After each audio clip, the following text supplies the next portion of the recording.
Pinapurihan ng BIR ang tamang pagbabayad ng buwis ng mga Filipino-Chinese businessmen.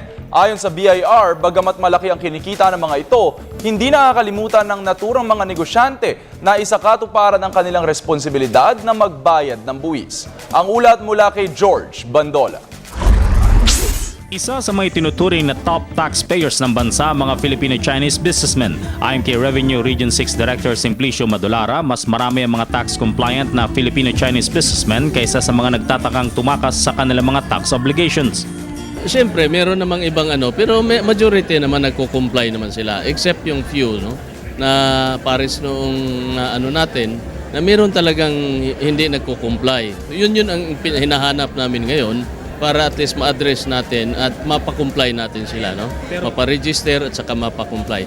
In fact, nakausap ko na yung mga officers nila na itong mga tulungan ako baling maabot itong mga taong ito para mag-comply ng atin.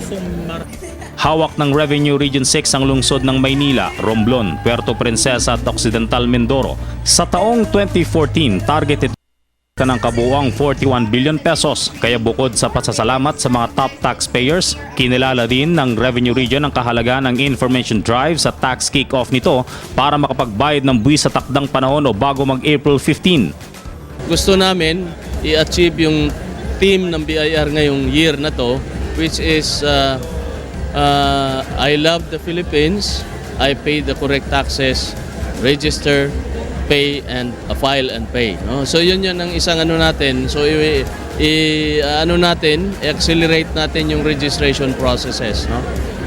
Hahabulin din daw ng BIR mga tiwaling accountant na nananamantala sa mga negosyante at nagtatangkang manloko sa mga bayaring buwis. Doon sa naming data, meron sana tayong mako-collect doon sa accountant na mga I think 70 million plus. Kaya lang, ito yung amin baling i-address at kinakausap pa namin at ikakausapin pa namin yung ibang group of professionals. Nananatiling mataas ang koleksyon ng BIR Manila Region lalo na sa RDO ni Alvin Galanza at RDO 34 ni Maxi Bricus. Para sa Telebisyon ng Bayan, George Bandola.